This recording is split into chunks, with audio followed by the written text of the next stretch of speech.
Vote oh জনগণের শক্তি নেই ক্ষমতাসীনদের, তারা পরনির্ভরশীল বলে মন্তব্য করেছেন বিএনপির স্থায়ী কমিটির সদস্য গয়েশ্বর চন্দ্র রায়।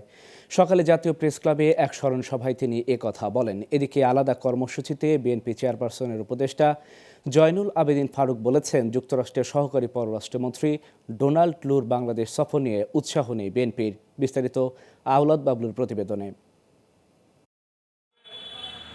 মঙ্গলবার জাতীয় প্রেস ক্লাবের সামনে ঢাকাস্থ সেনবাগ জাতীয়তাবাদী ফোরামের উদ্যোগে অবস্থান কর্মসূচিতে যোগ দেন জয়নুল আবেদিন ফারুক।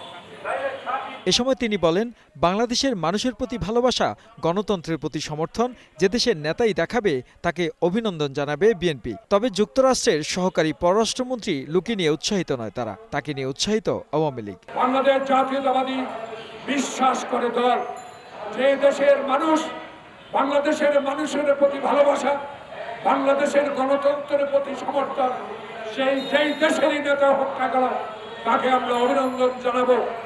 চাই আমরা বলতে চাই, নু নিয়ে এত উৎসাহিত আমরা নয়, নু নিয়ে উৎসাহিত আপনারা।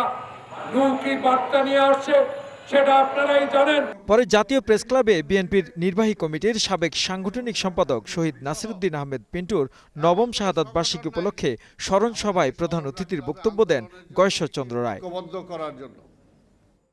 তিনি অভিযোগ করেন, এ সরকার ভোট ও জনগণের শক্তি হারিয়ে পরনির্ভরশীল হয়ে ক্ষমতা চালাচ্ছে।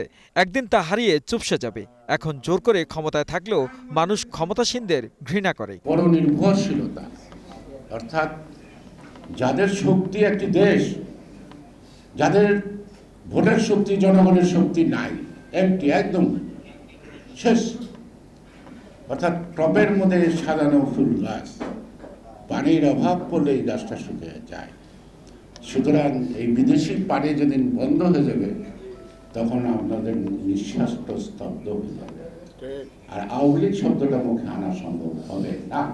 এ সরকারের জন্য একদিন চোখের পানি ফেলারও কেউ থাকবে না বলে মন্তব্য করেন বিএনপির নেতা। 15ই আগস্টের মতো ওদের চোখের জল দেখার লোক খুঁজে পাওয়া যাবে না বাংলাদেশে। আওলাদ বাবলু, গ্লোবাল টেলিভিশন, ঢাকা।